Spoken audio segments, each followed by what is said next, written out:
Até, né, a gente vê mesmo os alunos aí procurando bastante o uso dessa medicina, né, natural. Isso é uma, sabe, isso é uma tendência muito grande. Assim que apesar que ainda muitos produtos que são hoje são vendidos principalmente sabe, em casas de produtos naturais, a gente fez um estudo aqui em Minas, principalmente em Divinópolis, só tem muita adulteração do produto. Existe muita, então a gente tem. Oi?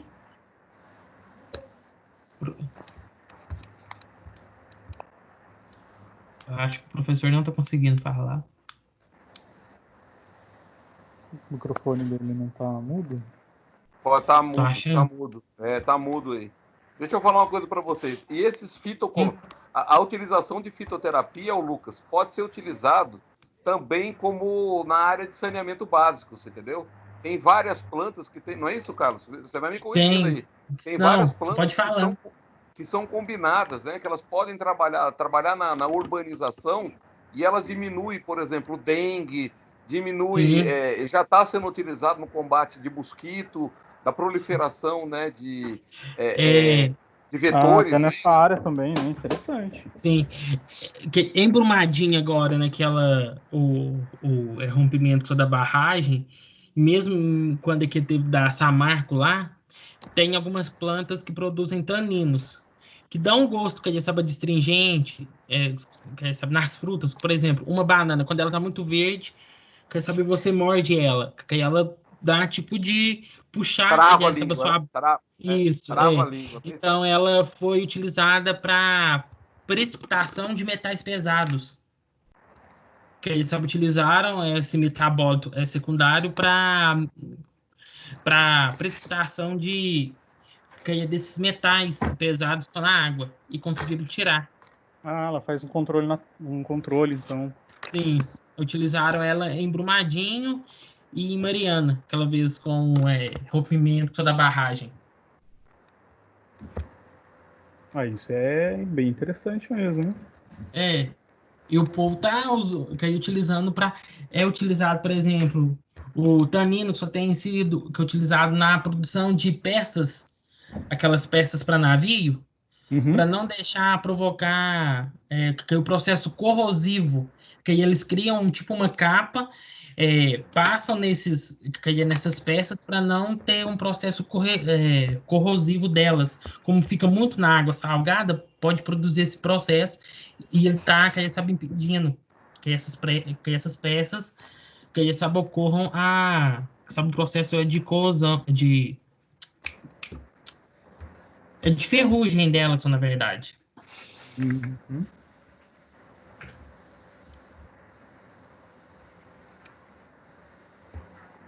Ô, Lucas, fala da sua experiência na área de saneamento, na área da engenharia. O que você trabalhou já no. Então, Você Vitor, fez. eu sou engenheiro ambiental e sanitarista, né? Isso, exatamente. Formação. Aí a Bacana. gente vê bastante principalmente a área do saneamento, né? Na verdade, a área que mais me chamou a atenção durante a procura do curso foi justamente a parte do saneamento em si, né? Sistemas básicos ali de saneamento.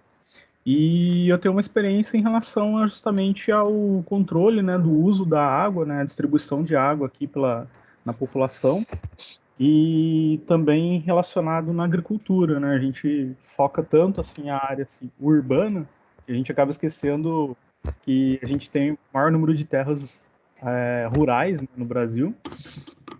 A população rural ela acabou diminuindo com os últimos anos e tem necessitado aí está carente, né, no caso de demanda nessa área.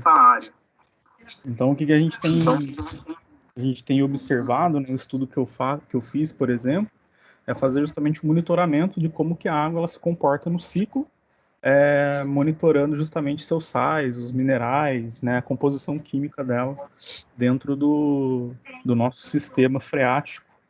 A gente observa aí que, por exemplo, o uso intensivo dos compostos químicos, né, o adubo químico, ele tem um potencial enorme para estar destruindo aí da saúde, né, urbana, rural, por conta de que muitos deles eles acabam sendo bioacumulativos, né? Então, tá vendo Lucas e Carlos, né? Como que as coisas acabam se fundindo, né? O Carlos falou lá de Brumadinho, né? Da Sim. contaminação por metais pesados. O Lucas trabalha na área ambiental.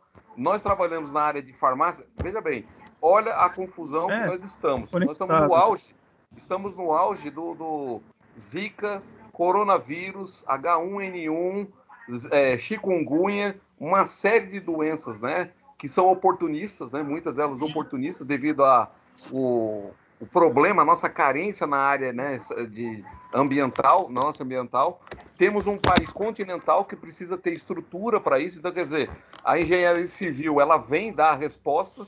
Né? Tivemos aí num passado muito recente, onde nós tivemos uma opção por estar fazendo estádio em vez de estar fazendo hospital. Olha o que está acontecendo. Entendeu?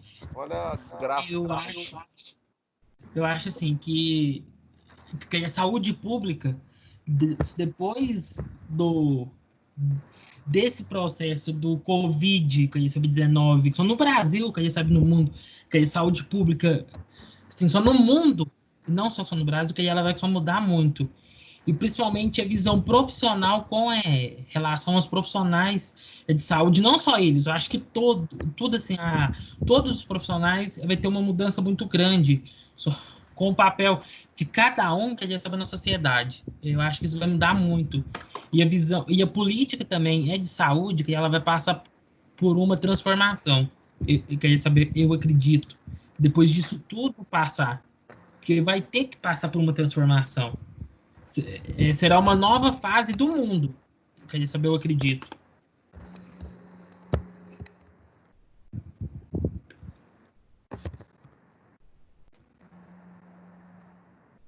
Lucas, eu te cortei. Pode falar, Lucas. Com vontade. A gente tem aí a tendência, né, de olhar com os outros olhos, ver de uma forma mais crítica, né, a situação da saúde pública. Porque antigamente a gente via muito como maneira externa, a saúde pública como se tivesse alguma coisa distante de nós. E a partir desses grandes problemas que temos enfrentado nos últimos anos, vai começar a ter uma integração maior, uma participação maior até mesmo da população junto com a política, né? Sim. E essa capacitação aí que todo mundo está buscando hoje em dia, ela é imprescindível para que essa relação aí de política, saúde, ela fique cada vez mais criteriosa. Né? A gente apenas deixar aí o pessoal fazer o que quer, né? A gente aí a participação de toda a população mesmo, né? E eu acho que é isso que na hora eu falo assim, que a formação de opinião, quer saber, ela é muito, quer saber, importante. E nós, como profissionais, como professores, temos que ser capazes de formar, quer saber, assim, uma opinião, quer saber, desses alunos. Não quer saber enfiar eles a garganta abaixo, quer saber a nossa opinião, mas sim só fazer eles direcionar, quer saber, buscar uma informação de forma correta e uma formação quer saber que seja só voltada só por cuidado, quer saber, eu penso muito. É exatamente isso, né? Formação de opinião.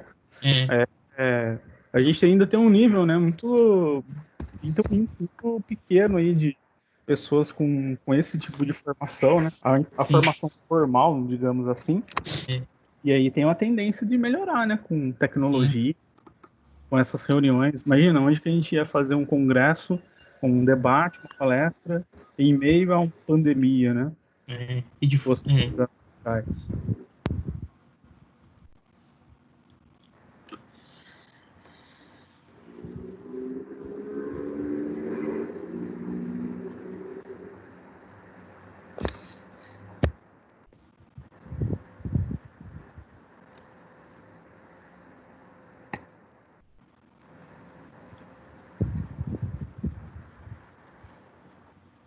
Não, veja bem, é inimaginável, né? É inimaginável essa situação em qualquer cenário, né? Ninguém poderia esperar que 2020 poderia acontecer isso, apesar que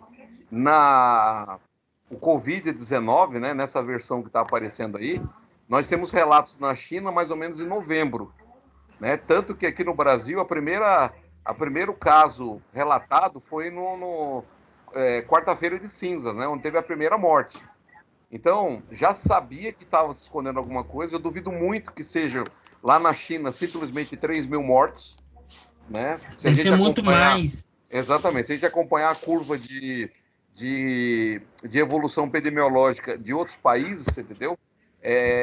Não dá para pensar, realmente não dá para pensar que a China, um país continental também, como 3 bilhões de habitantes, ter 3 mil mortos, né? E a desgraça que aconteceu. E a desgraça, eles ficaram quietos, deixaram que se espalhasse, né? Você entendeu? E, digamos, as más línguas estão dizendo que eles estão se aproveitando disso. Estranhamente, eles são fornecedores do mundo agora de respiradores, né, de equipamentos, de insumos, apesar de também estarem apanhando um pouco na parte econômica, né? Grande desafio agora, né, nesse momento de... Tá todo mundo escutando?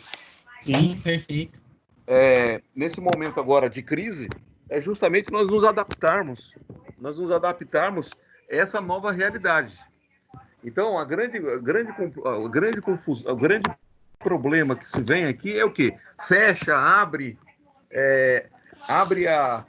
para todo mundo, fecha para todo mundo, vai parar a economia, você entendeu? O problema é maior. Na minha opinião, o problema é bem maior, né? Nós estamos no pico máximo, né, de infestação. Nesse momento, realmente, nós temos que pensar em todo tipo de estrutura para impedir, né, que tivesse a infestação. Nós estamos vendo ali Espanha, Itália, os Estados Unidos, só de ontem para hoje foram 2 mil pessoas, né? Então a pessoa já está pensando assim, deu 500 pessoas, já é melhor do que ontem foi 600. Gente, são 500 pessoas, né? Na sua maioria idosos, né? Na sua maioria idosos, mas, digamos assim, é uma perda, né? Uma perda incalculável, né? No ponto de vista humanitário. Inestável, né? É muito complicado. Agora, veja bem, né? Uma das coisas que pouca gente fala, e a gente está nesse fórum justamente para estar discutindo, para estar falando sobre coisas novas. No norte da Itália aconteceu todo esse tipo de problema. O pessoal que está entrando aqui, seja bem-vindo. Eu vou estar pedindo para vocês estarem desligando o microfone, tá bom? Desligando o microfone e a câmera para a gente ter uma melhor transmissão. Sejam todos bem-vindos, tá? Nós estamos aqui daqui a pouquinho, 4 horas, nós vamos começar a palestra do professor Carlos Rezende, que está lá em Divinópolis, lá com uma transmissão ao vivo com a gente. Enquanto isso, a gente está discutindo. Eu estou dando um rebote. Peraí. Tá melhor? Tá melhor, não? Tá dando um eco. Talvez seja meu celular aqui. Deixa eu desligar o meu celular aqui. Agora acho que parou. Isso. Então, veja bem. O norte da China, o norte da Itália, ela passou já desde 97 por uma imigração chinesa, uma forte imigração chinesa, e hoje tem uma população no norte da Itália de 20 mil chineses, principalmente na indústria de vestuário, né? É uma população muito envelhecida, eles têm hábitos assim, são pessoas muito afetuosas, né? Como todo italiano, moram muito perto, então todos esses fatores, né? Todos esses fatores facilitaram, né? Facilitaram a disseminação. Itália nunca se preocupou muito, né? Então, tanto é que o número de leitos de UTI do Brasil é melhor do que muitos países da Europa. Mas o Brasil, entendo, numa situação como essa daqui, nós não temos muito para onde correr, você entendeu? Eu poderia ter o melhor índice de leitos de UTI e ainda ia ser pouco, pelas expectativas, né? Então nós estamos numa torcida, né? Que esse isolamento social, ou parcial, porque muitas pessoas não estão respeitando, né? Muitas pessoas não estão respeitando esse isolamento parcial, porque isso ainda não é o lockdown, isso ainda não é a restrição, não é o isolamento completo, é uma adaptação feita, né? É uma adaptação feita ao modelo tradicional, nós podemos realmente parar, né? Podemos realmente parar. Hoje os alunos já estão recebendo uma previsão de volta, né, pela Croton já em maio, né, para maio, mas nós dependemos do decreto estadual, municipal, perdão, que nos mantém retidos nessa situação até o dia 23 desse mês, né, nesse mês. Então, em todas as cidades estão sendo isso mesmo, Vitor. Não, vai. Mas o decreto municipal é o que determina, por exemplo, na instituição de ensino, né? Que nós temos que respeitar. Exceto, né, seja decretado o estado de calamidade pública pelo governo federal, aí passam a tomar outras medidas, né? Outras medidas onde o isolamento realmente vai ser levado mais a sério, né? Levado mais a sério. Nós estamos quase chegando lá para 4 horas. Aí 4 horas você já quer colocar a sua apresentação ou o Carlos, você já quer ir colocando, já quer compartilhar a sua tela para deixar tudo em cima? Vai. Como for melhor para você, Vitor. O jeito que for melhor, não, gente... já coloca, deixa a sua tela pronta, já engatilhada, porque daí a gente já começa em cima. Eu só vou apresentar você para os participantes, né? Vou retomar a nossa apresentação aqui e deixo com você, tá? Aí eu desligo o meu microfone aqui e deixo com você falando, tá bom? Eu só peço para o pessoal ter um pouco de paciência, né? Porque essas transições de compartilhar a sua área, não é isso, Lucas? Compartilha a sua área de trabalho e, dependendo da conexão, ela demora um pouquinho. Isso. Né? Ela demora e deu um delay, exatamente, tem um delay, mas isso é normal, sabe? Quem trabalhou com o começo da internet, que você discava para um número, não sei se você... Não é a minha época, não, mas, entendeu?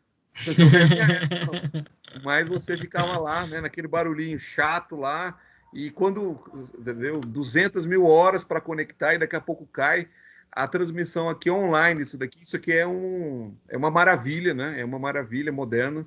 Felizmente, né, nós temos uma ferramenta que é o Teams, que é bem até parrudo, né? Até força um pouquinho o computador, mas é a mais segura ferramenta hoje para transmissão desse tipo de transmissão, né?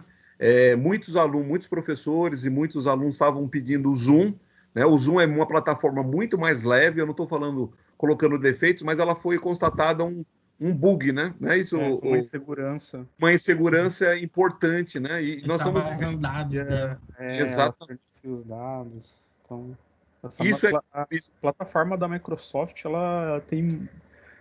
ela é bem mais segura, né, do que outros, até mesmo o navegador, né, hoje a gente tem ali o Chrome, que é uma plataforma aí mais popular, só que o Microsoft Edge mesmo, ele acaba sendo bem mais seguro, né, do que o Chrome para segurança dos dados. Exatamente, entendeu? E felizmente, né, que a gente tem essa parceria, né, da Microsoft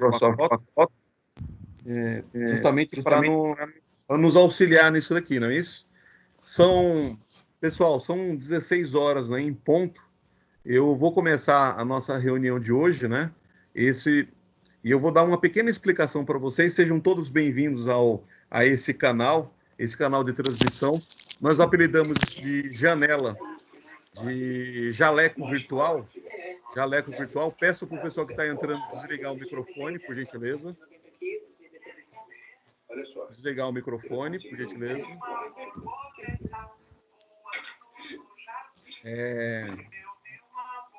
O que está acontecendo?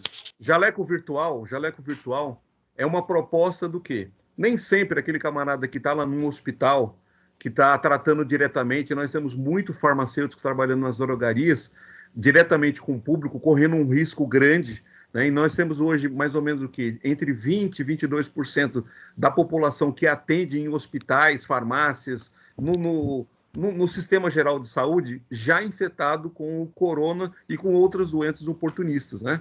Com a chegada do inverno, complicou mais, né, a nossa situação, porque nós temos agora a gripe, né, o H1N1 e algumas outras remanescentes de doenças, como o Zika e dengue.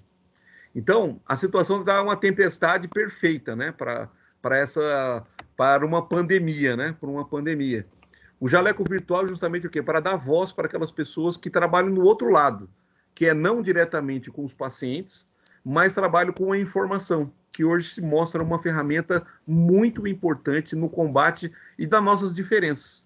Não é a informação, ela não serve só no momento de desgraça como o nosso, de terror, de medo, porque as pessoas efetivamente estão com muito medo, né? E é justificado pelos números de morte em outros países.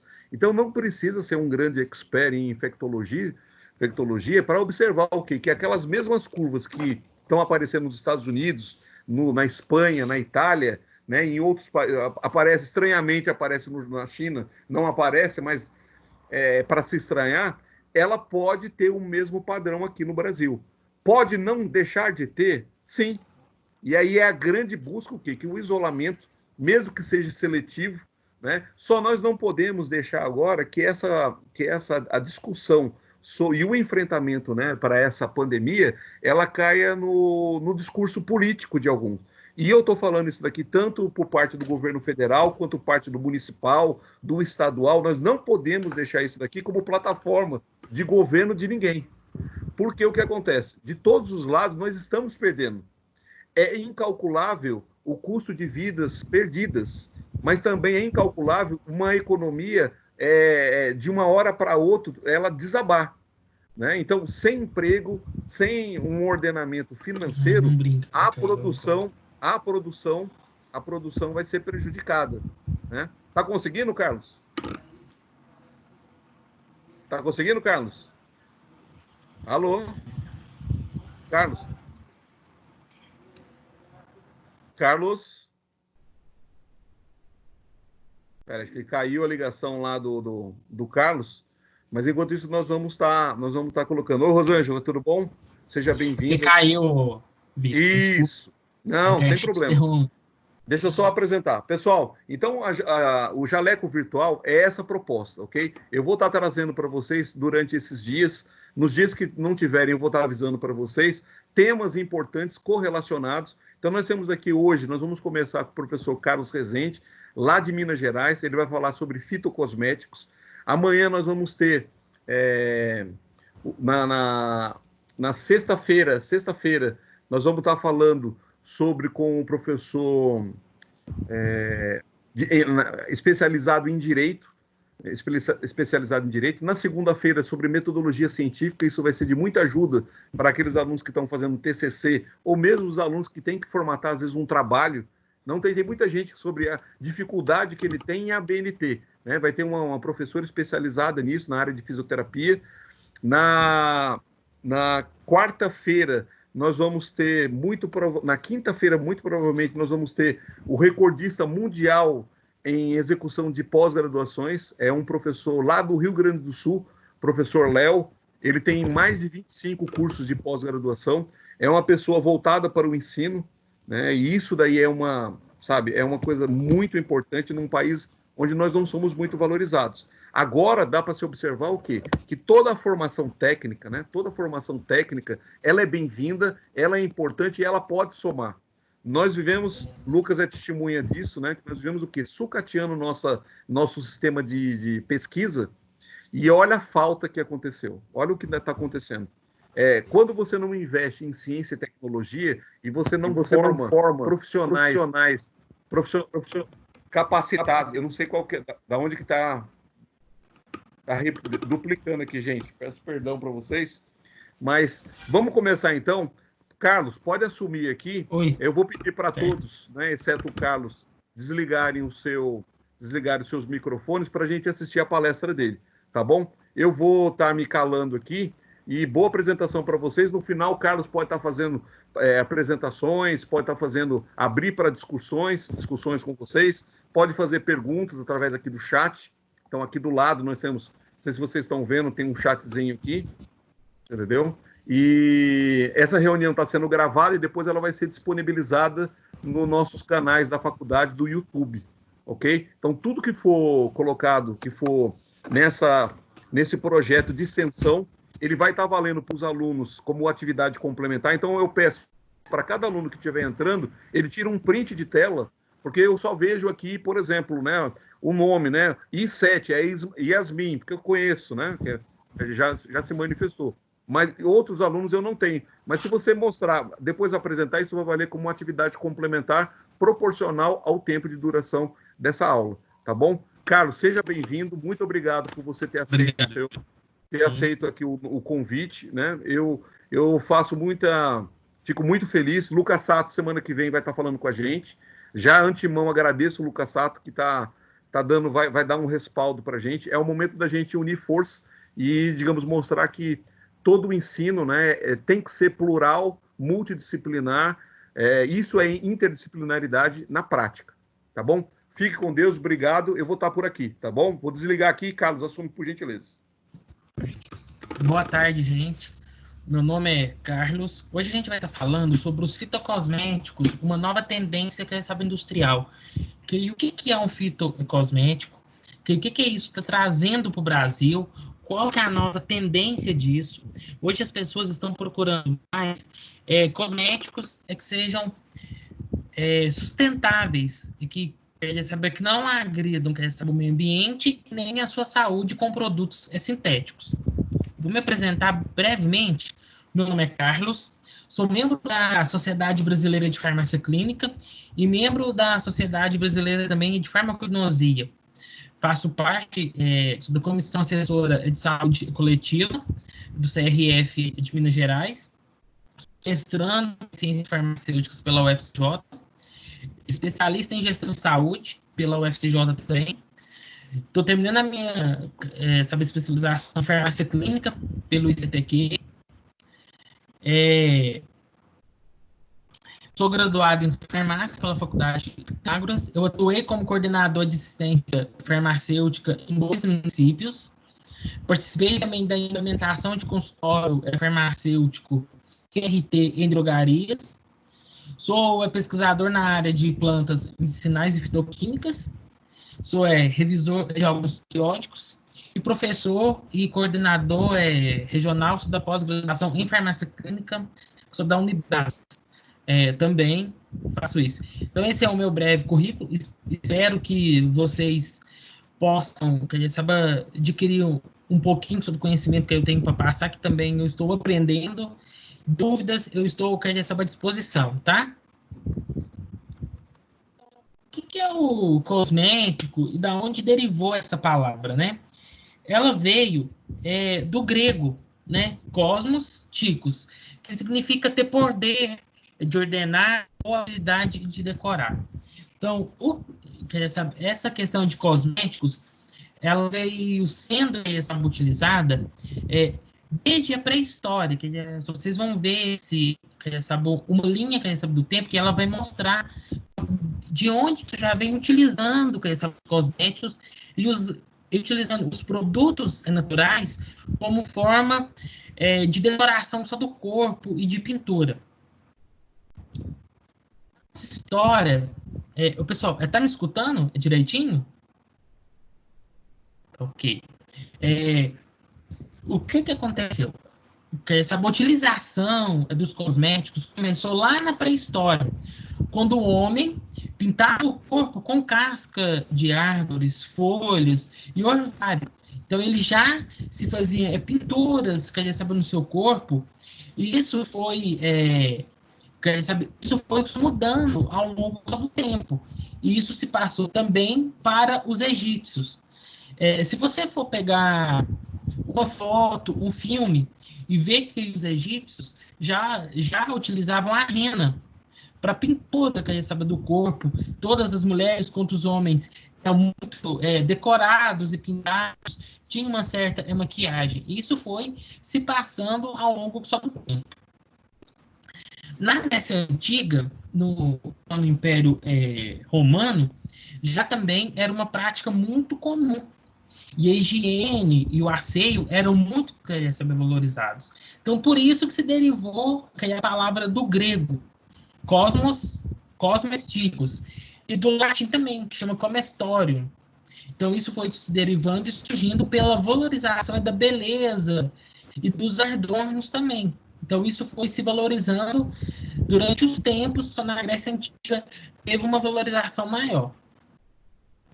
Continuando na Grécia Antiga, lá eles começaram a desenvolver alguns cremes, a partir de cera de abelha, de óleo de oliva, de rosas, Por quê? Só porque esses cremes, eles acreditavam que eles eram rejuvenescedor, que eles sabe, hidratavam mais a pele, melhoravam mesmo a pele. Então, existem propriedades farmacológicas inseridas na cera de abelha e no óleo de oliva. Então, já foi demonstrado isso através de estudos. Mas foi na Idade Média, um pouco se perdeu. Só devido ao cristianismo, né, que reprimia o culto e essa exaltação sobre a beleza. Então, eles faziam que as pessoas perdessem os hábitos de higiene, ensinava que os males do corpo só poderia ser curado com a intervenção divina. Então, durante um longo período, se perdeu isso. Mas, quando houve as cruzadas, se devolveu novamente esse período de utilização.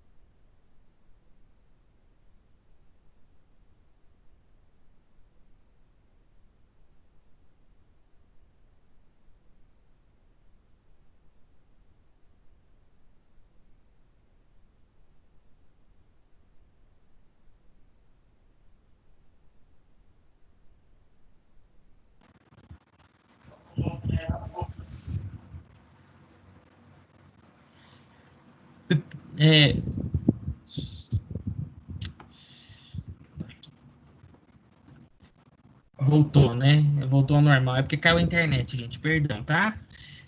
Então, se trouxe de novo esse costume e de culto que é essa beleza. E as cruzadas só traziam do Oriente, os cosméticos e perfumes.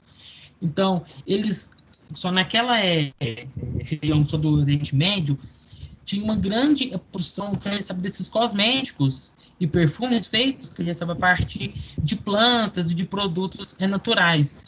E isso se trouxe principalmente para toda a Europa. Então, isso expandiu e cresceu muito durante esse período. Na Idade Moderna, então, como todo mundo sabe, a França é um dos lugares que tem os melhores perfumes do mundo, né? Como a gente sabe. E durante esse período, a França ganhou um enorme poder econômico e cresceu muito a economia da França, com o desenvolvimento só de perfumes e utilizando principalmente os ingredientes naturais.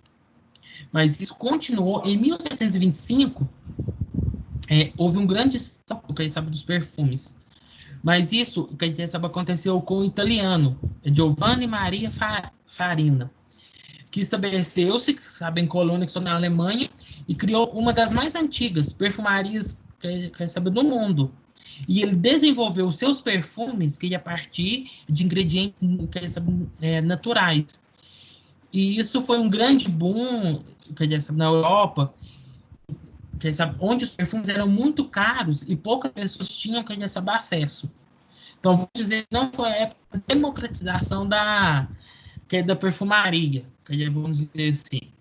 E na Idade Média, continuando, que o parlamento inglês tomou um ato que restringia o uso de cosméticos. Então, isso foi uma perda, principalmente para a indústria de cosméticos, que naquela época estava se desenvolvendo, e a indústria de perfumaria também estava desenvolvendo uma queda. E depois desse período, e agora, só no século XXI e hoje, o que a gente tem? Os nanocosméticos, que cresceu muito junto à indústria química e à indústria farmacêutica, né? Foram os produtos de higiene pessoal e, perfumaria, se desenvolveu muito, trouxe um grande ganho, não só para a indústria, mas também para a população. Hoje, eu vou citar o nome de um nanocosmético, que a gente tem muita venda dele em drogarias, que chama Sântico, que ele foi desenvolvido por um aluno só da UFMG, junto com uma empresa que produzia essências e produzia alguns outros cosméticos também, e vende muito dele. Ele é muito parecido, o princípio de ação dele é muito parecido só com o minoxidil, mas ele penetra bem mais só na pele e a gente sabe consegue se desenvolver no corpo cabeludo, não deixando que aqueles fios que estão fracos possam vir provocar uma queda futura. Mas a gente teve também, durante o século XXI, o desenvolvimento de cremes, os anti-envelhecimentos, os anti-idade, entendeu? Então, foi nessa época que surgiu o Renil e teve um grande boom dele.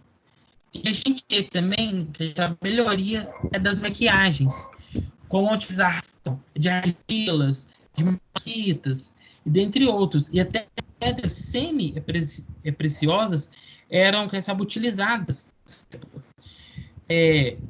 Isso foi que ele estava desenvolvendo e melhorando. Hoje, que existe maquiagens que elas estão reduzindo o uso de produtos sintéticos, porque viram que tem alguns produtos que estão desenvolvendo até câncer em pessoas. Então, estudos estão sendo feitos para poder avaliar isso também.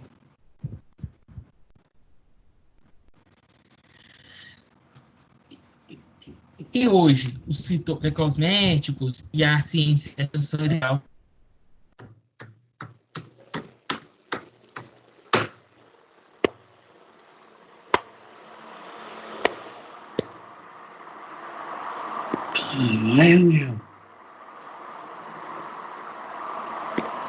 Ai, porra do caralho.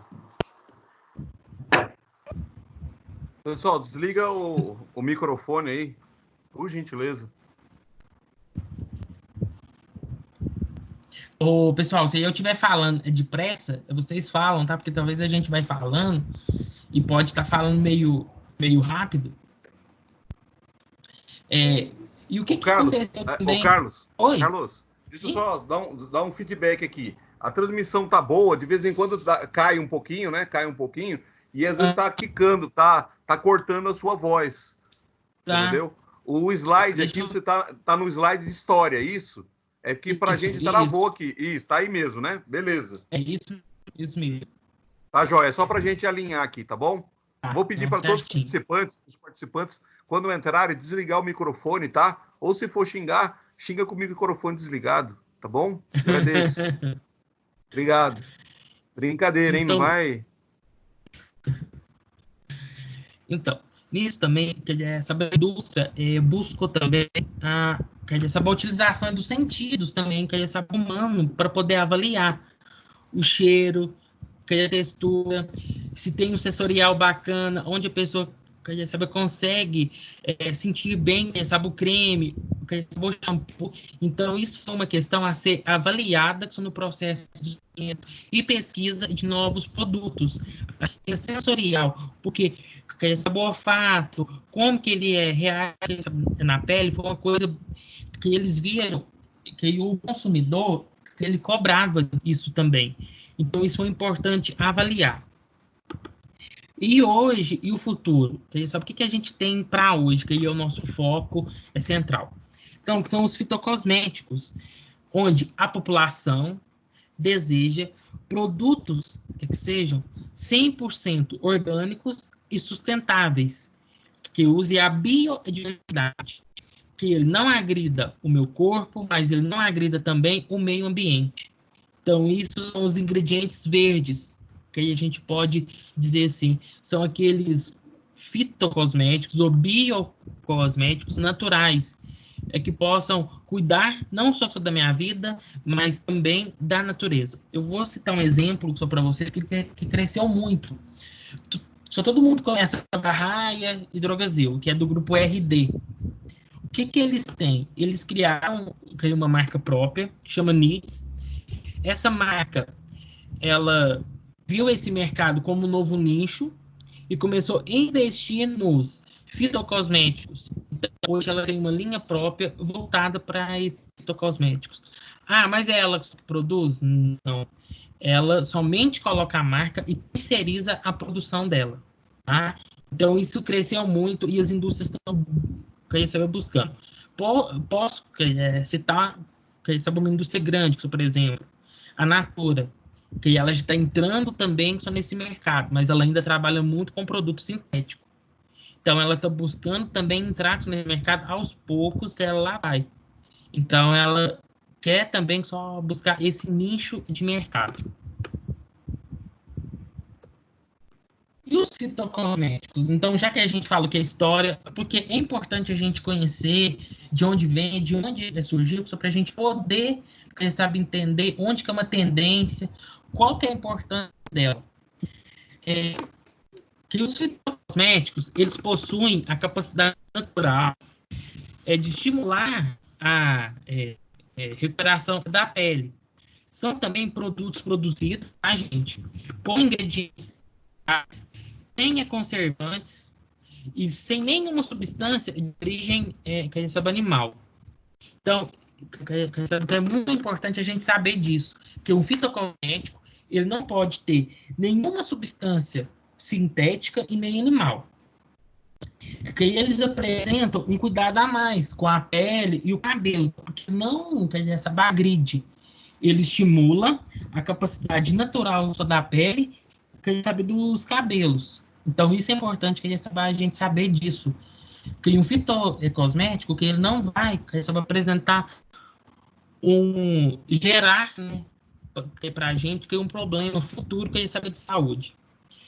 Tem um vídeo que eu vou passar ele no final, que ele trata disso, onde uma pessoa leiga utilizava cosméticos e começou a ver que todo cosmético, que quase todos que ela utilizava, que era sintético, estava gerando para ela uma certa alergia.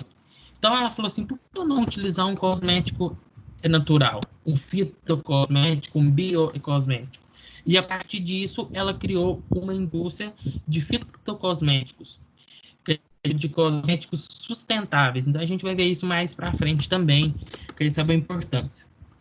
Mas nisso que a gente tem que ter uma certificação para atestar que o meu fitocosmético é 100% sustentável, que ele não tem conservantes, que ele não apresenta agressão ao meio ambiente e a saúde também é de quem vai estar utilizando.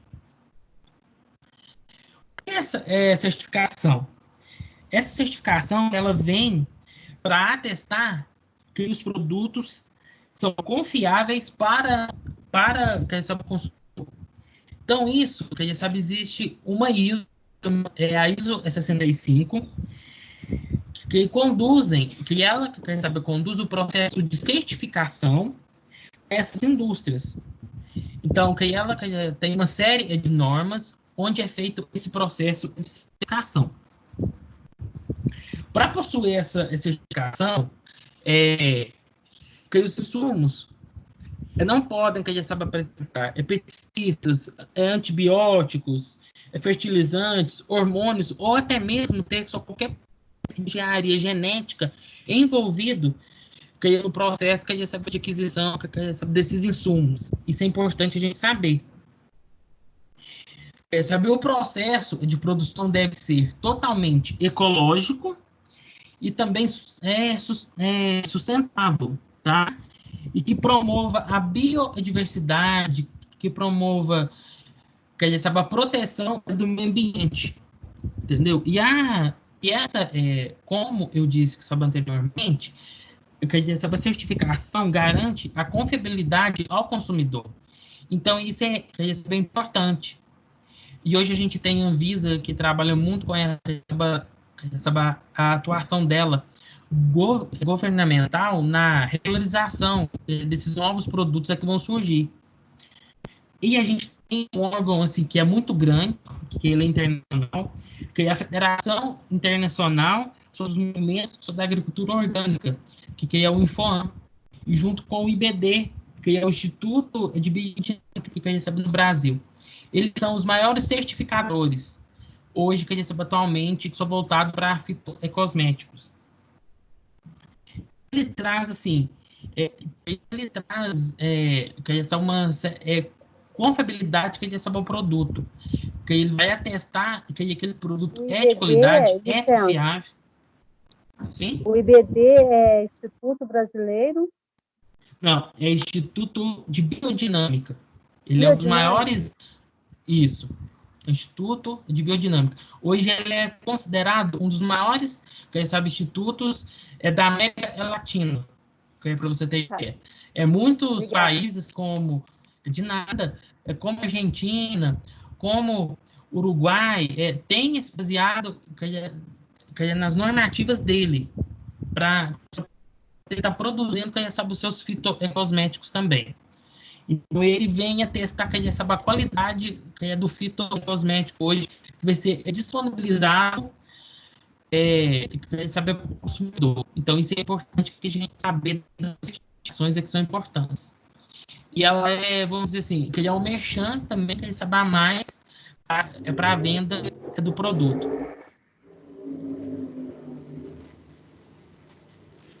Então, quais são os elementos proibidos Carlos, cosméticos? Carlos, deixa eu te falar, nós estamos ainda no slide século XXI, hoje e futuro, é isso mesmo? Não. Então, altera pra gente, porque senão fica um descompasso. É porque travou então, peraí. Quer ver? Só um minutinho, eu vou sair e entrar de novo então. Eu vou dar uns toquezinhos assim, eu vou dar uns toquezinhos para você, pra gente não... Senão a gente se perde, tá bom? Sim, pode, mas depois eu vou disponibilizar também a apresentação. Também. Isso, tá joia. Quer ver? Eu vou só... Queria saber descompartilhar e compartilhar de novo. Um minutinho.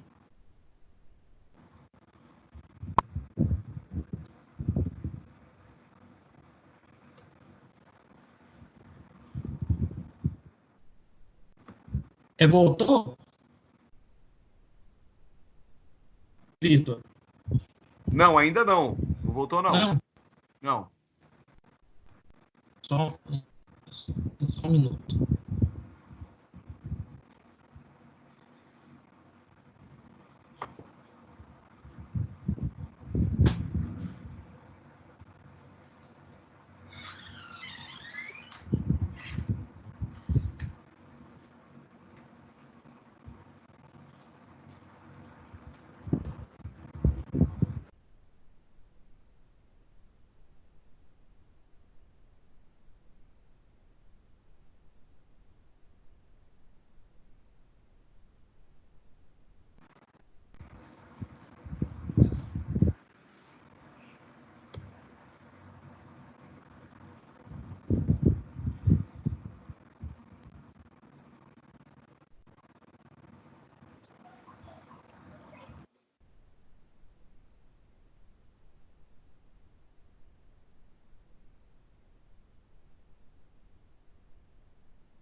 Carlos, pode ir falando. Pode, não, eu vou só... eu acho que voltou aqui, é só um minutinho. Olha se tá agora aparecendo. Ainda não, ainda não.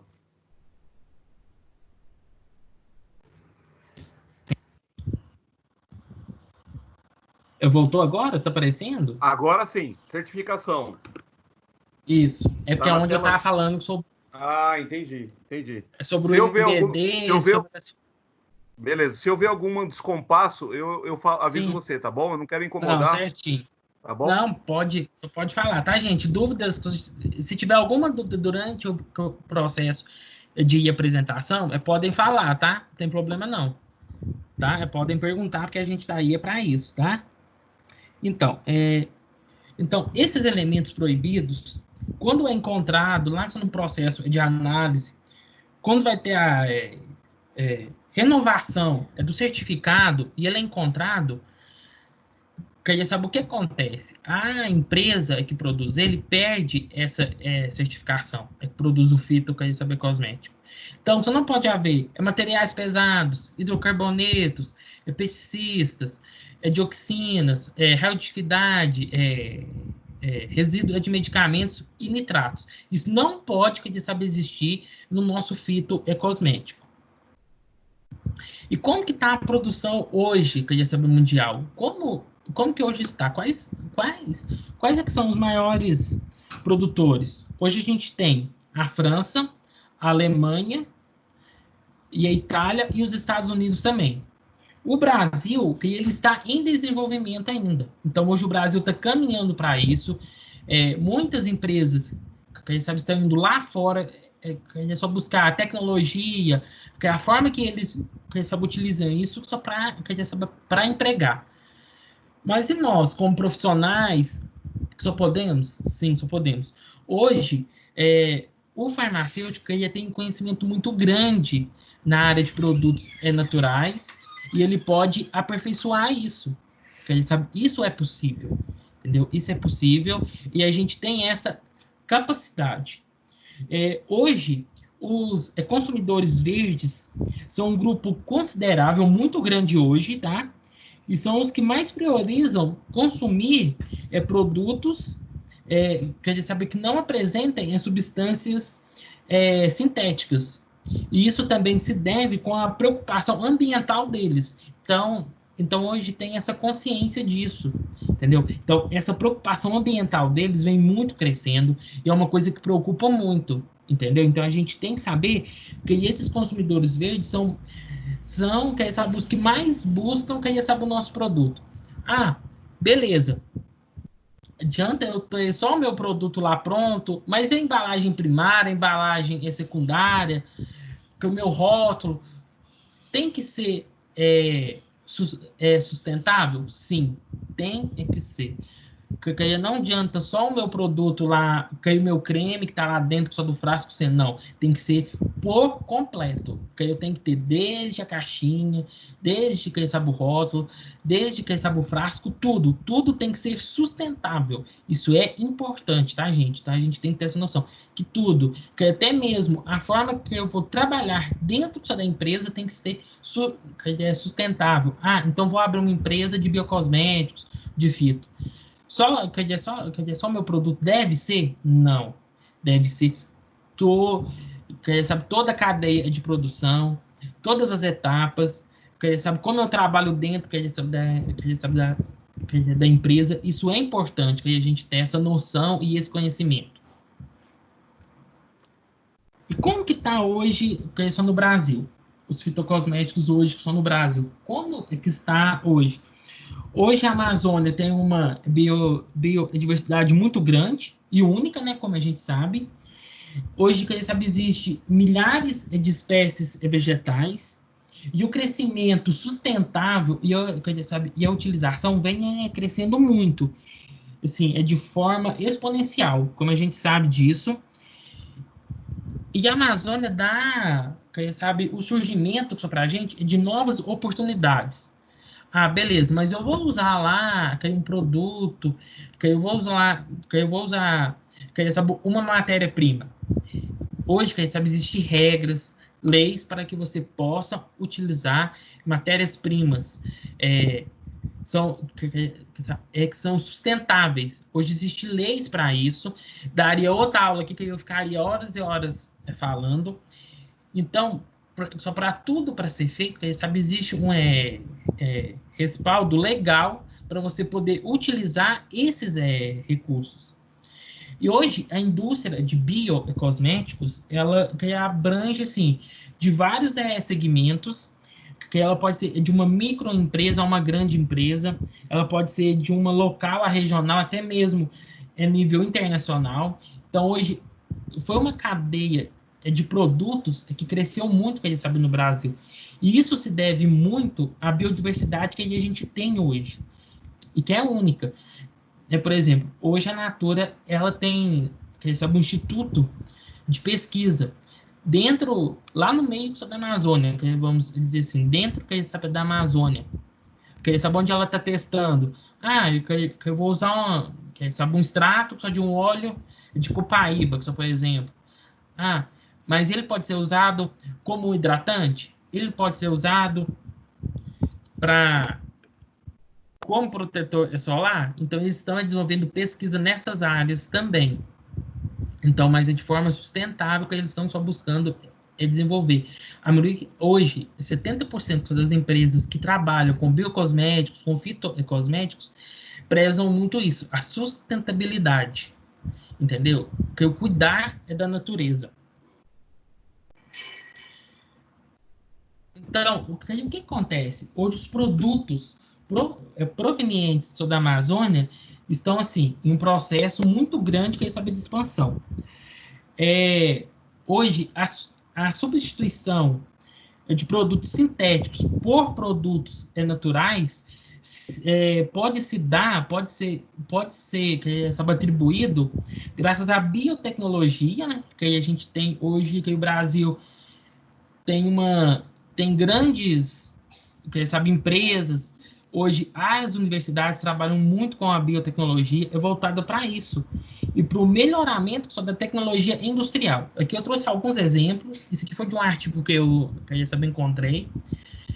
Foram, cosméticos, preparados, a partir só de extratos, óleos ou manteigas. Então, por exemplo, aqui a gente tem um extrato do bagaço de uva, que fez cremes e géis. Aí a gente tem o óleo, a gente tem a manteiga de manga, que foi usada como filtro solar. O óleo só do café verde, que foi um filtro solar também. Aqui a gente tem o extrato que é etanólico só de goiaba, creme que recebe oxidante. Hoje, que a goiaba, gente, vai ser considerada uma das frutas mais promissoras. Em questão de cosmético, em questão para tratamento de diabetes, ela é uma das frutas promissoras, devido a seus compostos químicos que ela apresenta são muito grandes, são riquíssimos. Então, hoje é é uma fruta que vai ainda trazer grandes frutos para a ciência ainda. Então, aqui a gente tem a cadeia produtiva, de cosméticos à base, esse aqui foi um exemplo, que é a base de mel e derivados. Então, que as matérias-primas, que elas têm um papel-chave, tá, gente? Então, ela tem um papel-chave para o desenvolvimento e o sucesso mesmo, de uma empresa desse segmento. Então, o que é o processo de forma geral? Só, por exemplo, que eu posso ter um fornecedor que ele me fornece, através de credenciamento, só no Ministério da Agricultura e da Saúde. Eu posso ter uma produção própria de matéria-prima, ou que eu posso ter um apicultor, aqui no caso do mel, de abelha, parceiro. Como que é meu apicultor parceiro, ou produtor parceiro? Que ele é qualificado, de acordo com as normas, lá, só da ISO, só do IBD, que aí sabe do IFOAM. Então, eu faço um processo de qualificação desse meu produtor. Então, que eu faço a qualificação dele. Porque quando eu qualifico, que eu tenha certeza e faço a inspeção, faço todo o processo, que eu tenha certeza que o meu produto é de qualidade. Que ele não vai ter nenhum interferente. Entendeu? Então eu tenho que ter um cuidado só com a minha matéria-prima, com a minha água, com o meu controle de qualidade, com a rotulagem, tudo. Porque o consumidor, que ele vai olhar todos os quesitos, desde a qualidade do produto, desde que ele sabe o cheiro, desde a embalagem primária e secundária, desde o rótulo que ele sabe utilizo, tudo que ele vai olhar. E um deslize em todo o processo, eu perco a minha certificação. E também, se eu perder a minha certificação,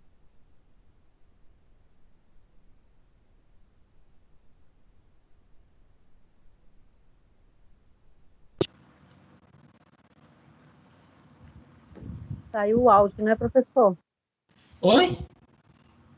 Voltou ao normal agora? Porque deu uma... Oi? Carlos, nós estamos no slide cadeia, estamos no áudio, no slide cadeia produtiva, é isso mesmo? Ah, é isso mesmo, isso mesmo. Deu para pegar o finalzinho que eu falei? Não, nós perdemos. Então, aí é o que eu estava falando. A qualificação do meu parceiro, ela é importante.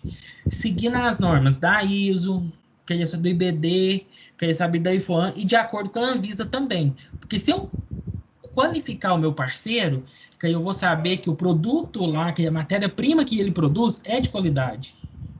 Que eu posso aplicar ela, que aí sabe a produção, que aí sabe do meu produto, que aí no qual, que aí sabe o desejo. Então, mas não é, mas que eu tenho que ter só a matéria-prima de qualidade? Não, que eu tenho que ter uma equipe altamente treinada, que eu tenho que ter um controle de qualidade altamente que saber capacitado, que eu tenho que ter uma água de qualidade, porque a água, gente, ela também interfere na qualidade do meu saber cosmético. Então, tudo isso tem que ser que a gente sabe avaliado. Se existe procedimentos que a gente sabe, procedimentos que a gente sabe, operacionais padrão bem definido, isso também é importante.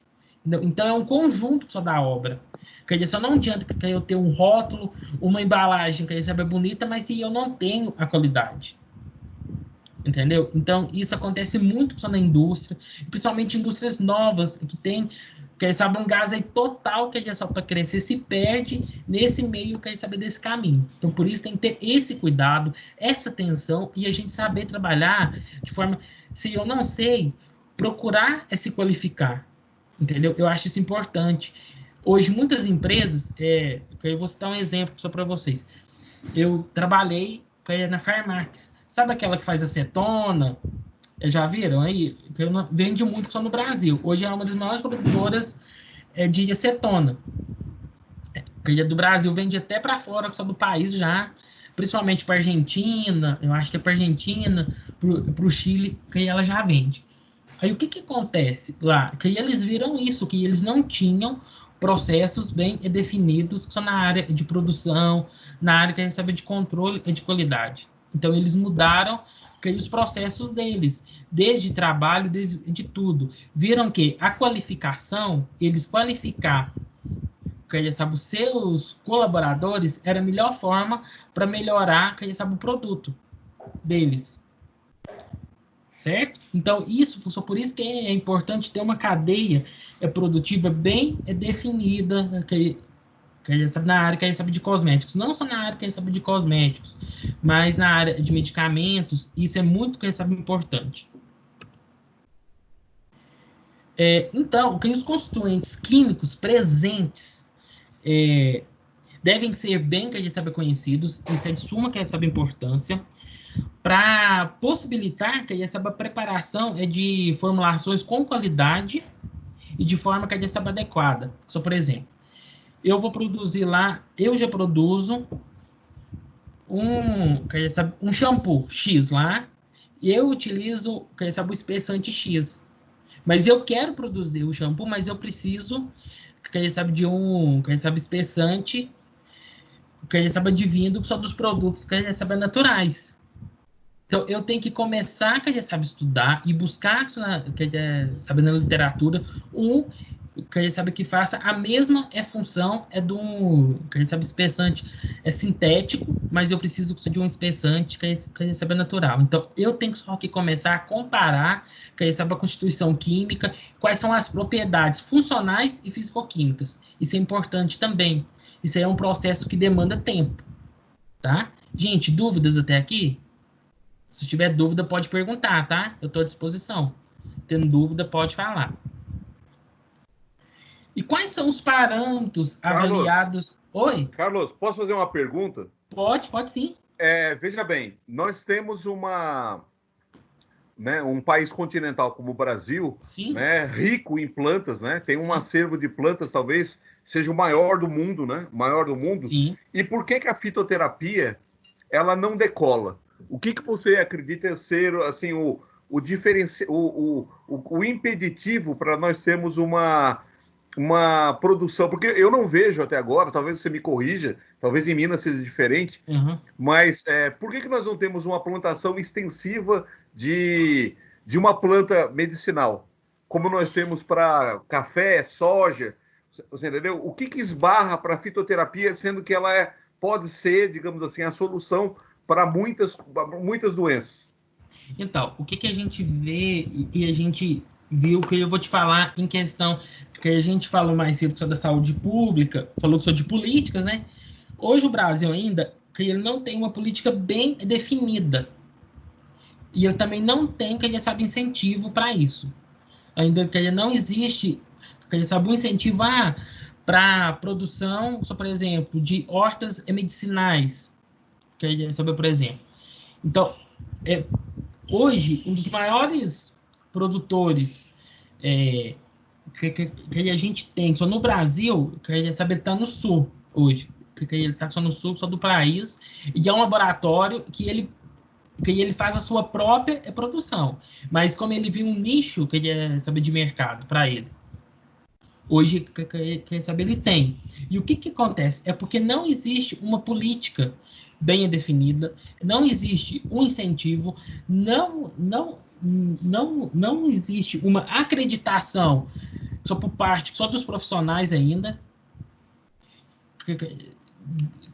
só da fitoterapia, e mesmo muitas vezes a própria indústria, que ela tenta só fazer a fitoterapia como um monstro, como que ela não funciona, só como ela não vai trazer resultados, e isso já vem se mostrando em estudos que vem apresentando, sim, ótimos resultados só no tratamento só de várias patologias. Só, por exemplo, se foi feito um estudo hoje que eu te falei que a gente estava utilizando produtos naturais como uma forma de tratamento por Covid, que é, sabe, 19. Saiu, deve ter uma semana que só mais ou menos, que a gente sabe, um artigo desse falando. Então, muitas vezes aqui no Brasil não se decolou muito ainda, que é devido ao preconceito profissional, ao preconceito da sociedade e à falta de política pública para isso. Era essa a sua pergunta, Vitão? Não, é isso aí. Eu queria, assim... É isso mesmo? Eu queria que você observar a sua visão, né? Porque eu vejo que existe uma grande potencialidade, né? Sim, por exemplo, a grande. cloroquina, ela é derivado de uma planta, né? Assim como, né, o ácido acetil salicílico, os opioides, né? Vem da papoula. Então nós temos, assim, uma grande possibilidade de encontrar na fitoterapia uma solução, né? Uma solução para grandes problemas, né? Sim. Nós estamos vivendo esse problema do Covid mas de detalhe, nós vamos ter que lembrar que só em Pindamonhangaba, né, onde eu moro, capital do Vale, nós temos 720 casos de dengue. Aí você vai perguntar, mas quantas pessoas morreram? Não tem nem dados sobre isso. Então, quer dizer, é um problema para uma cidade pequena como Pindamonhangaba, que tem um caso de Covid e 700 de dengue. Proporcionalmente, vamos lá, qual é o que pesa mais, você entendeu? E nós sabemos que existe plantas que têm um poder, né, de combater, né, os vetores, né, tem um alto poder de impedir capacidade de transmissão. Só queria colocar menção aqui, nós estamos com o professor Guilherme Pato também, professor Lucas Sato, estamos com outros professores, Cidinha, Aparecida, Carolina, vários aqui, todos que entraram depois que eu comecei aqui, a Yasmin, o Alan, parabéns por ele estar participando. Tendo perguntas, conversa com o professor direto, tá bom? Vou ficar quietinho aqui. Então, gente, sabe, nessa questão, sabe, existem vários parâmetros que são avaliados só nos fitocosméticos. Esses parâmetros que eles garantem que sabe a qualidade, que eles sabem do produto, que eles sabem no qual vai estar disponível, que eles sabem no mercado. Então, aqui a gente tem um teste só da centrífuga. Então, a gente só coloca uma quantidade X de amostra, que a gente sabe do produto, em um Eppendorf. E para cada, só por exemplo, para sabonete, para creme, para protetor, deixa eu lembrar mais algum aqui que eu consigo lembrar agora, para bronzeador, que a gente sabe existe um procedimento, que a gente sabe existe as especificações da Anvisa só no qual que a gente vai fazer o teste, que a gente sabe da centrífuga. Então, esse teste, que ele vem, que a gente sabe, vem para que a gente sabe testar, se os componentes que a gente sabe estão estáveis ou não estáveis. Se houve, por exemplo, o protetor solar, a hora que eu fiz o teste lá, pus lá na centrífuga, beleza. Se ele separou água e óleo, por exemplo, se ele separou, eu tenho que voltar para a bancada, dentro lá do meu limite, que a sabe, e reformular, que a sabe a minha fórmula, que a sabe fazer um novo, que a sabe um novo piloto, que a sabe um novo teste, mexer novamente, que a sabe na minha fórmula, que a sabe, isso é importante, então. Porque se o meu teste da centrífuga deu ok, posso passar para o próximo. Isso é importante. A viscosidade. A viscosidade, ela é uma resistência, sabe, de um fluxo. Ele é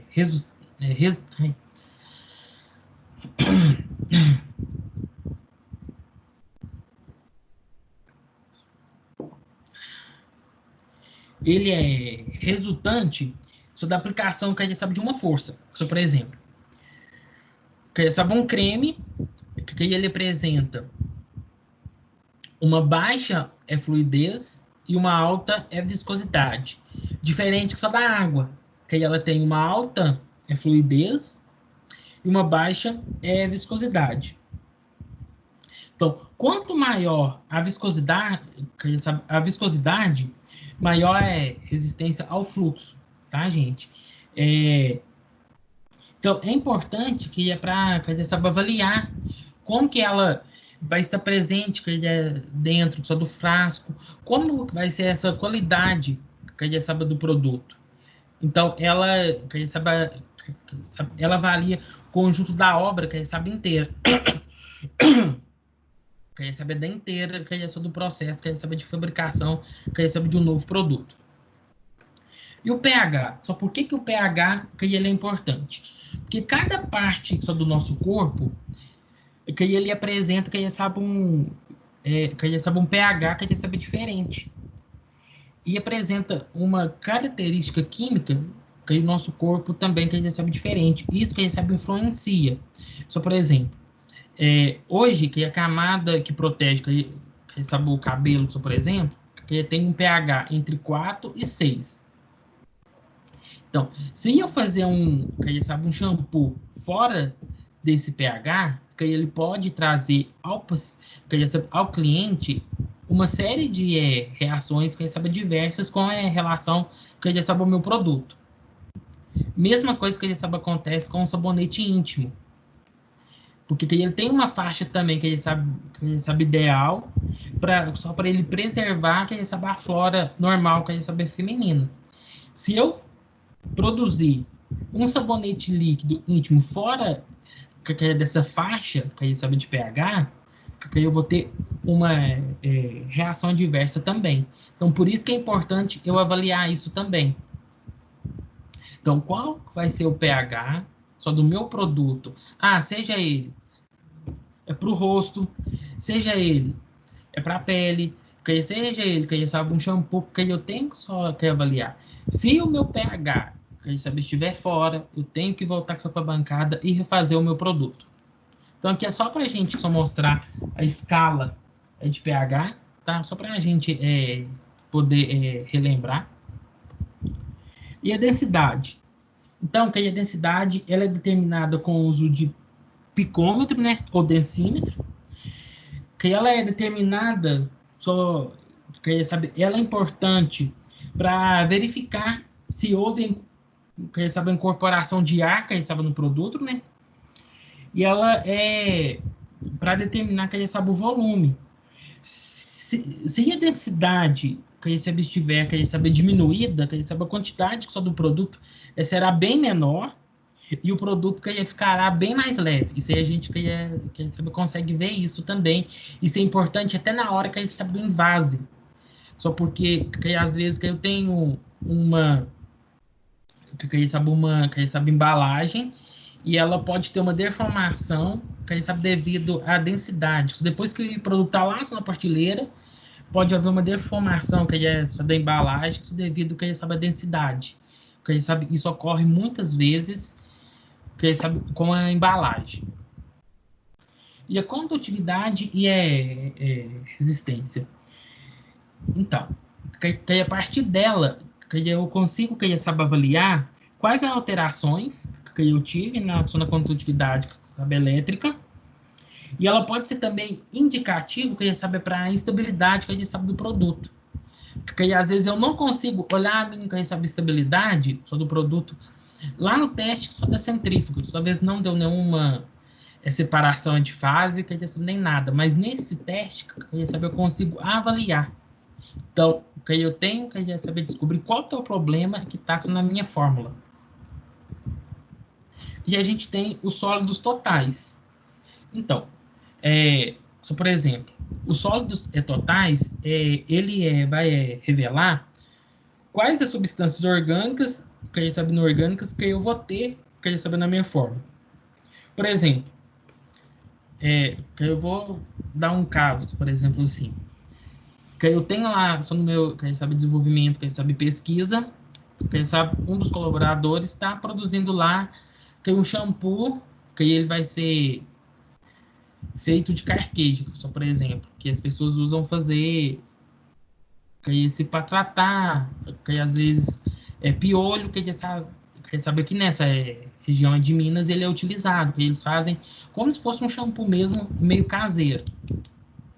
Então, que ele vai fazer um shampoo de carqueja. E ele viu que o espessante que ele usa X lá, que ele adquirido lá só do fornecedor X, que ele não está funcionando muito. Então, ele vai usar um espessante sintético. Aí eu falei assim, vou colocar umas 2 ml só para a gente só testar, beleza. Aí a fórmula passa. Eu falei assim, isso aqui nem vai ser visualizado só no meu teste lá.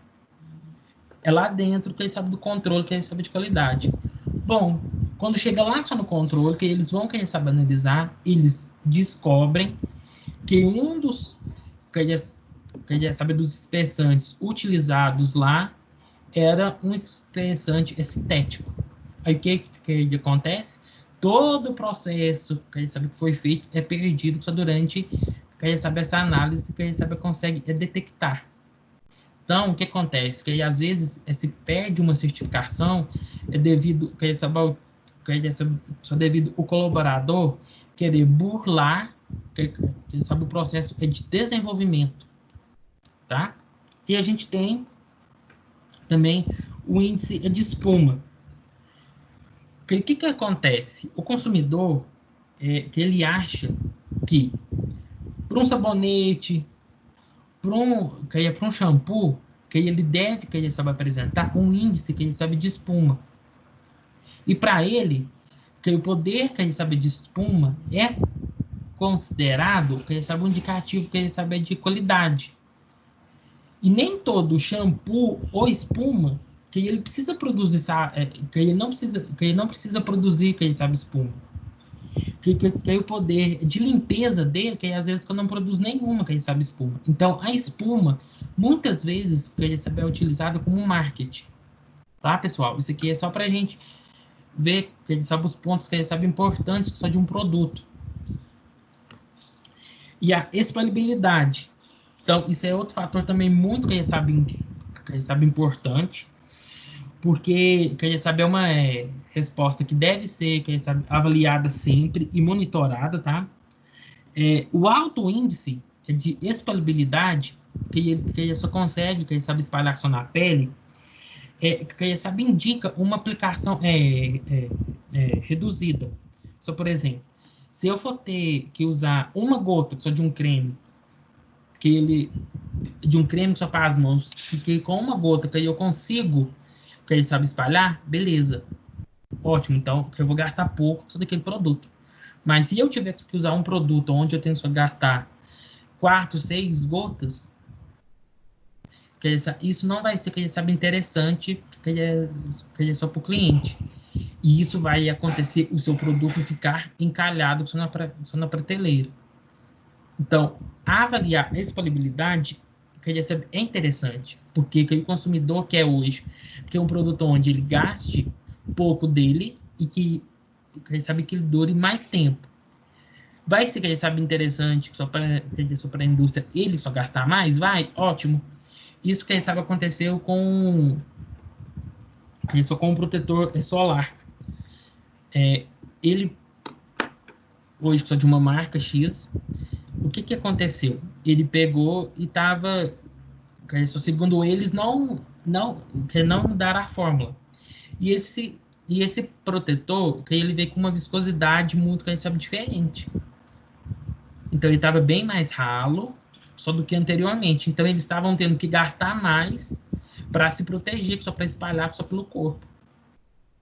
Então, que eles tiveram que mexer só na fórmula novamente, que eles sabem voltar só na fórmula antiga. Só porque para eles era interessante eles gastarem mais por motivo só de venda, mas que eles viram só que estava perdendo cliente é por causa disso. Então, agora aqui que a gente vai falar um pouco sobre o mercado. Como está o mercado hoje de cosméticos? Só dos fitocosméticos. Então, houve assim, um crescimento. Essa reportagem foi feita pela Folha de São Paulo em 2017 e ele já mostrava que ele sabe um grande crescimento. Que ele, lá pela reportagem, que eles viram lá que só que os nascidos que a partir de 99 seria, sabe, o maior grupo que sabe de consumidores só do mundo que é até 2020. De atingindo 2,6 bilhões de pessoas. Isso foi em 2017. Foi feito, quem sabe, esse estudo. E depois que eles viram também que ele sabe movimentar no Brasil mais de 3 bilhões por ano, com crescimento, quem sabe, anual, quem sabe, de 20%. Que eles previram isso e fizeram, quem sabe, esse estudo. Em outro estudo, que eles demonstraram que o mercado de produtos cosméticos naturais e orgânicos já só movimentava mais de 1 bilhão de euros só na Europa, quem sabe nos Estados Unidos.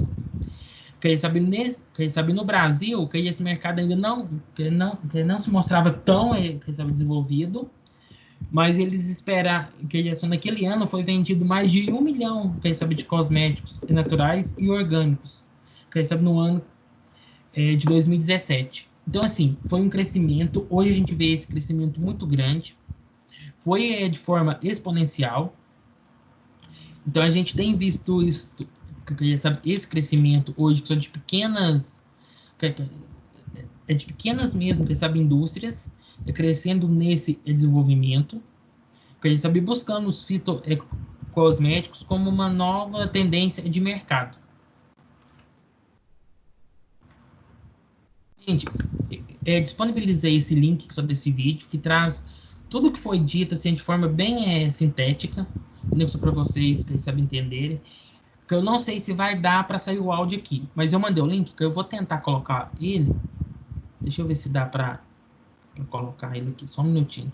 Esse vai sair o áudio dele.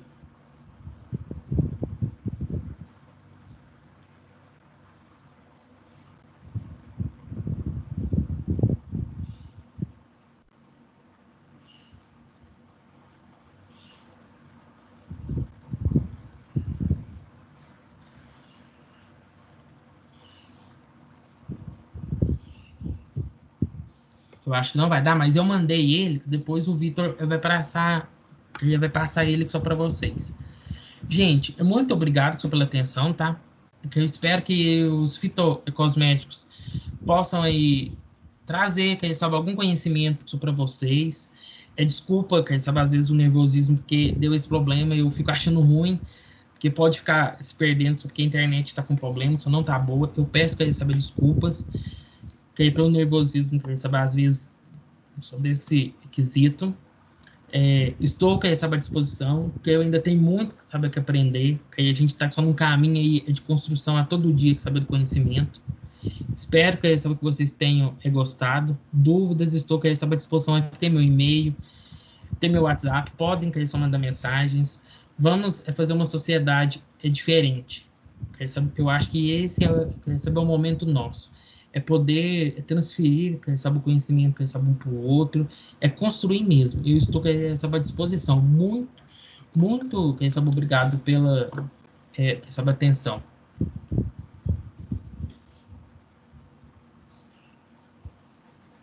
Carlos, Oi? eu queria saber só uma coisa, assim, que você esclarecesse para mim, por favor. É Sim, assim, você falou que o mercado de fitocosméticos, ele está assim, não evolui muito por causa do preconceito, né? sim. Político e tal. Não, Mas assim, sim, né, a política de incentivo, no caso, né? sim. Mas, assim, o que que você acha que leva a isso? É a questão do produto ter, por exemplo, ter ficar mais caro, ou na hora Então, da fabricação, o sintético, ele se conserva mais tempo e o natural, ele pode estragar com mais facilidade, a dificuldade no manuseio? O que que você acha? o que acontece? Hoje, como se usa, sabe, o conservante, o que acontece? Que ele faz mais tempo que sabe, o produto só durar por mais tempo. Então, que sabe o que acontece? Que sabe o custo dele, que sabe, é um custo que sabe elevado, ele fica um custo que sabe elevado, que sabe existe ainda um certo, sabe uma certa dificuldade aqui no Brasil na produção, porque a tecnologia que ainda só sabe, no processo desses fitoecosméticos ou bioecosméticos não é bem só definida ainda, então estão evoluindo que esse processo, que o processo que é de melhoria da cadeia, que é sabe produtivo. Que sabe existe também, que sabe um certo preconceito da sociedade que sabe em si. Só porque eles que acreditam que às vezes que não faz efeito, que não produz o efeito que a gente sabe é desejado, ou não vai ser que a gente sabe igual que a gente sabe o sintético. A nova geração que está vindo já, que sabe o que acontece? Que eles já são mais adeptos a eles. A nova geração, que a gente chama de geração Y, né? Então ela já é mais adepta, que eles sabem, ela já, hoje. Certo. E era isso a sua pergunta? Eu consegui responder? Era isso que você queria? Isso, Sim? isso mesmo, obrigada. De nada.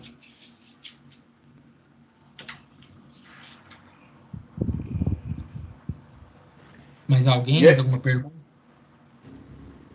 Carlão, deixa eu te falar, fala um pouquinho pra gente da sua pesquisa, Carlão.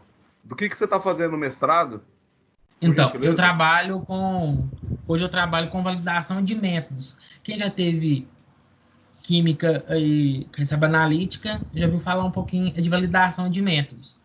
Então, que eu trabalho com algumas frutas e eu avalio qual que é a quantidade de tanino que está presente, qual o método hoje que a gente sabe que existe, se ele está sabe, atualizado, que a gente sabe ou não.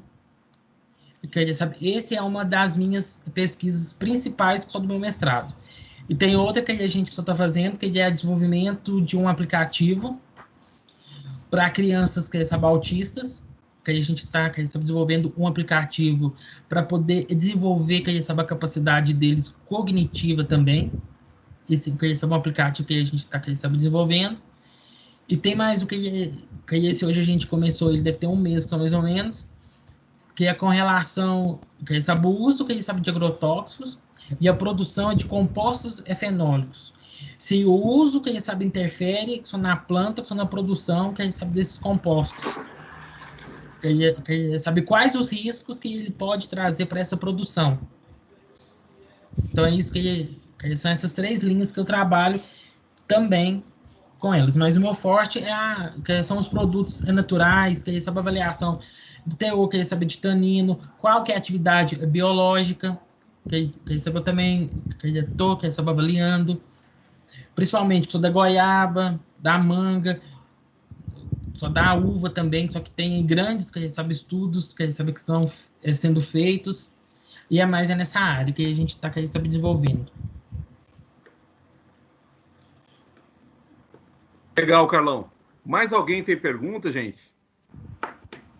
Só para completar esse seu estudo aí, que você está fazendo essa Sim? pesquisa, Carlos, Uma questão que me incomoda muito Sim, é a questão do agrotóxico, né? sim, Porque, assim, no Brasil, a gente pode trabalhar com o natural para combater as pragas, né? sim, sim, Por que as pessoas insistem nesses produtos químicos que acabam prejudicando a saúde? E, assim, com certeza, isso aí você vai pesquisar, não sei se já sabe, sim, acaba afetando também lá na frente, porque a folha da planta, o caule da planta, sim, tudo que vai ser utilizado, ele vai ter o agrotóxico ali também, sim. né? Queria saber o que acontece. Hoje, queria saber o produtor, hoje, queria saber o comércio em si, como que a gente vive numa sociedade que é capitalista, né? Então a gente não tem como só fugir dela. Queria saber, a gente é obrigado a estar nela. Verdade. Hoje, queria saber o que acontece. Hoje, os produtores, que eles pegam, por exemplo, eu vou tem uma produção de banana lá sabe, lá no Nordeste. E eu vou trazer ela para o Sudeste. Eu vou trazer ela para São Paulo, só por exemplo. Mas que a minha banana, que ela leva 15 dias para poder, que sabe, tá só no ponto que é de amadurecimento.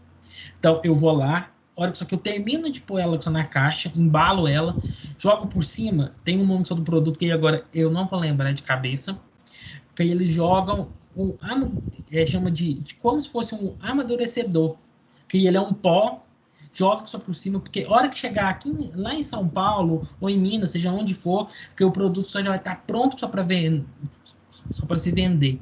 Então eles forçam o processo. Então eles querem que ao invés deles que eles sabem esperarem o processo natural, não, que eles querem forçar o processo natural só da fruta.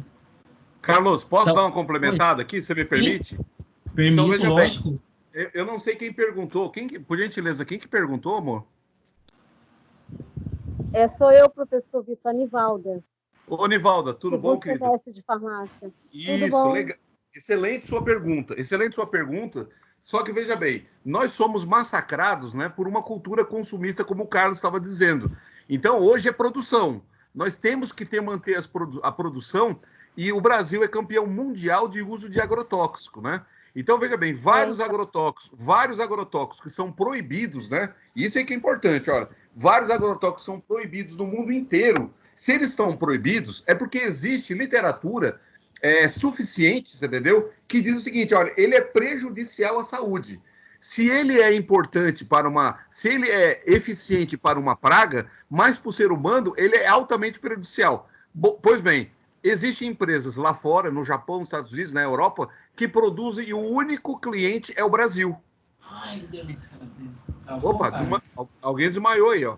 Mas veja bem, calma, não é para tomar agrotóxico, né? Eu estou só falando que é utilizado. Então, um estudo da isso, Anvisa, professor, isso mesmo. um estudo da Anvisa, recente até, ele diz o quê? Que uma pessoa comum, ela consegue ingerir até 4,5 litros de agrotóxico indiretamente.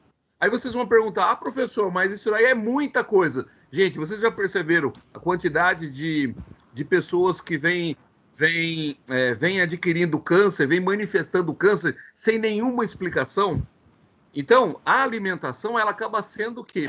Extremamente prejudicial devido a esses fatos.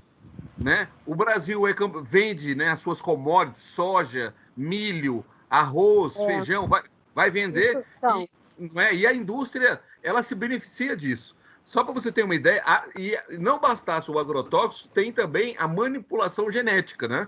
Então nós vemos o quê? Uma é, manipulação, né? Os transgênicos que aparecem aí, que na primeira isso, visão ela teve é excelente, né? Uma espiga de milho que dá 40 grãozinhos, né? 40 grãos de milho, antigamente ela dava 40. Então, na mesma espiga eu estou produzindo 100, então eu estou produzindo o dobro, tudo bem, mas a que preço? Nós não temos. E aí a indústria se fecha. Como é para o bem comum, né, que é alimento, tanto para vender, nós comemos, eles tudo pode, acaba tudo sendo. Não fosse também isso é, a situação, nós temos o quê? O material clandestino, que vem de contrabando. Então, nós temos aí uma rota que vem do Paraguai e dos países fronteiriços, que é uma venda livre de agrotóxico. Então, o nosso produtor infelizmente, está arraigado na sua cultura tradicional o uso do agrotóxico. Por quê? O objetivo dele é produzir mais e matar o inseto, o micro-organismo, e matar tudo, você entendeu? E quem aplica esse agrotóxico? Você acha que realmente ele está com todos os equipamentos de proteção individual? Claro que não, Nivaldo. Não estão, né? Não estão. Hoje,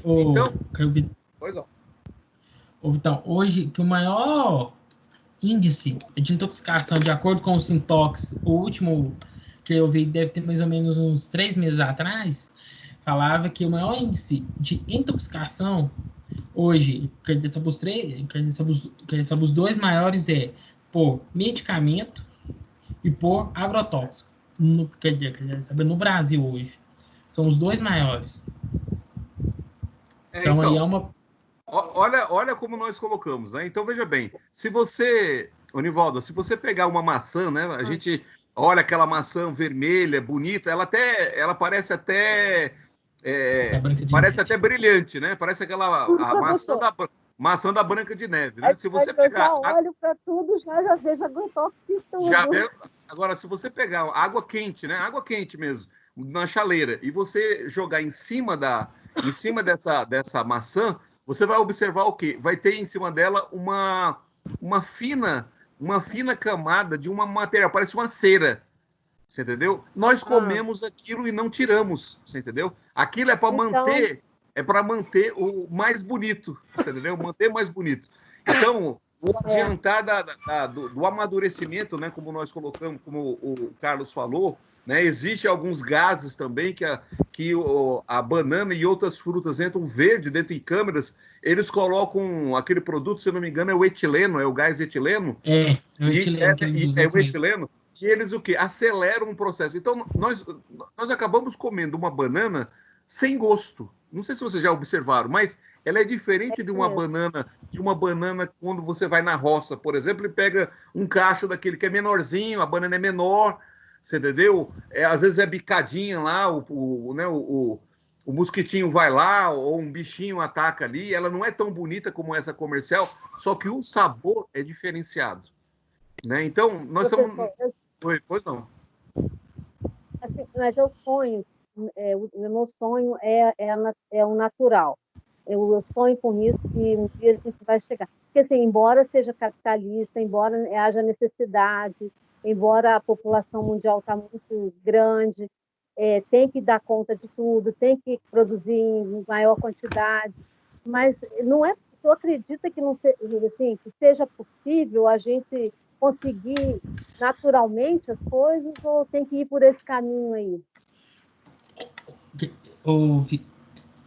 Hoje já tem estudos, que eles já estão produzindo, estudos para ver se conseguem, que a partir só das plantas, produzir produtos que sejam menos agressivos para esse processo de amadurecimento, só para o processo contra esse ataque de... Queria saber de... Ai, gente. Contra... Agora deu um branco aqui. Contra-ataque, queria saber de insetos, queria saber implantações, contra fungos, contra doenças. Mas isso é um processo que é demorado e custa caro. Queria saber, entendeu? Então, eles vêm só fazendo, queria saber, está a passos lentos, mas é mais um processo, só que tem que contar com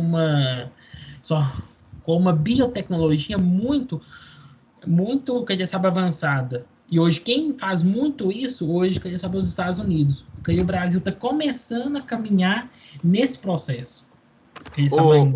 Carlos, deixa eu dar um exemplo aqui para exemplificar, né?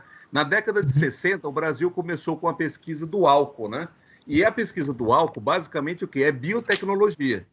Então, todos os centros de biotecnologia do Brasil, e junto com a Embrapa e vários centros, a USP aqui de Lorena e outros lugares, começaram a desenvolver o que? O pró-álcool. Foi criado um programa de pró-álcool. Né? Começou em 60, depois o que? 70 e 80 apareceu o pró-álcool. Pois bem, nós desenvolvemos uma tecnologia e daqui a pouco o que? Sumiu. A década de 90 sumiu todo o investimento em pesquisa para o álcool. Tanto que quem tinha um carro álcool era até ridicularizado na rua. Agora vejam a potencialidade do álcool hoje, como matriz energética. Então, qual é a grande lição disso daqui? O Brasil, ele sai na frente, muitas vezes, da pesquisa. O Brasil tem bons pesquisadores, tem pessoas que trabalham. Só que tem um detalhe, uma pessoa não vai fazer um mestrado ganhando R$ 1.800. Não vai fazer um doutorado ganhando R$ 2.200. É pouco, gente. É pouco para uma pessoa que para a sua vida, é pouco para uma pessoa que para a sua vida para trabalhar 24 horas em cima de um assunto. Agora, quando ele tem isso daqui a pouco o governo, e não estou falando do governo XYZ, é minguado. Muitas vezes eu fui bolsista do CNPq, da CAPES, da FAPESP. O único órgão que realmente me manteve de pé, né, enquanto eu estava lá, foi a FAPESP, que nunca faltou. Mas, digamos assim, a FAPESP é o terceiro maior órgão de arrecadação de liberação de dinheiro do país. Terceiro, vem o governo do Estado, governo federal, governo do Estado e vem a FAPESP. Então, quando você tem recurso e você tem o dinheiro disponível lá, a pesquisa sai e você frutifica. Né? A minha pesquisa de mestrado me lançou o quê? No ITA. Do ITA eu consegui uma bolsa de doutorado para fora do país. Fora do país eu consegui mais 2 bolsas de pesquisa em Portugal. Depois eu consegui da FAPESP pesquisa aquilo. Existe dinheiro, só que ele é mal aplicado. Se você não investir em pesquisa, nós nunca vamos pontear. Nós nunca vamos estabelecer o vínculo de, olha, o Brasil está na ponta. Agora, nós temos maus pesquisadores? Não. Tanto é que nós temos pesquisadores aí brilhando em outros lugares do mundo. Está cheio de brasileiros trabalhando em outras universidades no mundo inteiro. Você entendeu? É verdade. Então, é isso mesmo. E quando você vai lá para fora, né? Como eu morei 3 anos lá fora, morei na Europa, você tem o convite para nunca mais voltar para o Brasil. Porque, efetivamente, as pessoas que são boas, que se dedicam, não precisa ser excelente, só dedicação. O brasileiro é muito dedicado, tem uma capacidade produtiva e de criação que ninguém tem. Agora, infelizmente... Mas falta oportunidade para ele. Mas a oportunidade é o quê? Que às vezes o dinheiro fica o quê? 3 bilhões para um fundo eleitoral, enquanto que não tem 100 milhões para bancar pesquisa básica. Agora, olha o trabalho agora sobre o Covid, entendeu? Então, se você não aplicar dinheiro na hora certa em pesquisa, e já passou do tempo de investir em pesquisa. Passou do tempo. Nós temos que investir em pesquisa à torta e direito. Olha o que está sendo feito agora. Então, agora, nesse momento agora do Covid, tem bolsa de pesquisa, tem bolsa para pesquisador no Brasil, fora do Brasil, para estudar. A gente sai na frente disso, né, professor? Sair na frente. Você entendeu a situação? Então, vocês estudando hoje, né, estão fazendo um curso de farmácia, outros estão fazendo outros cursos. Veja bem, pessoal, há um potencial, há um caminho para ser trilhado na pesquisa, sim. O problema todo é que a pessoa precisa ter aquilo garantido. Não só no momento de crise, é que nós chegamos no caos, entenda. Agora nós estamos no caos. Então, o farmacêutico vai fazer sentido, e está fazendo sentido, porque ele está fazendo a diferença. Se fala muito do médico, se fala muito do enfermeiro, claro que sim, eles estão lá na linha de frente e vão ser os primeiros a morrer. Estou sendo muito cruel, mas é essa a realidade. Você entendeu? Nosso trabalho é um pouco mais atrás, é no desenvolvimento, é na pesquisa, é na distribuição, é na vacinação, é na gestão de farmacêutica, que é prerrogativa exclusiva do farmacêutico. Você entendeu? Então, está chegando um momento onde a nossa carreira está super valorizada. Nós temos o quê? 130 mil farmacêuticos no nosso conselho de farmácia e precisamos de muito mais farmacêuticos. Então, é uma profissão que... Carlos é minha testemunha aí, pode falar. Onde se você não quiser trabalhar demais, você tem emprego. Mas se você quiser ter um rendimento diferenciado, você pode se destacar. Vocês entenderam? Eu queria abrir, né, Carlos, para não se estender muito, até mesmo que eu tinha combinado ser 1 hora, mas eu queria abrir para perguntas. Quem quiser fazer perguntas aqui, eu vou deixar...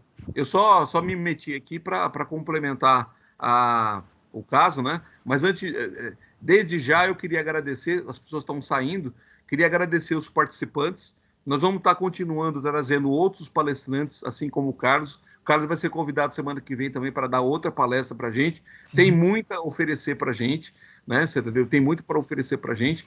Gostaria que vocês divulgassem isso, que hoje participou de uma palestra, que vai estar contando com uma atividade complementar, entendeu? E toda a informação, ela é bem-vinda, tá bom? O professor Carlos deixou o e-mail aqui, gentilmente deixou o e-mail para vocês. Se vocês tiverem alguma pergunta mais específica, façam para ele, tá? Quiserem agora, e eu queria estar me despedindo. Se não tiver mais ninguém, vamos dar um encerramento aqui na nossa reunião, tá bom, Carlos? Deixo com você aí. Tranquilo. Gente, é muito... eu fico muito agradecido. Desculpa pelo nervosismo, às vezes, porque a internet começou a dar problema aqui, aí travou, que eu peço perdão, tá? Espero que vocês tenham, aprendido. Se tiver ficado com alguma dúvida, eu estou à disposição.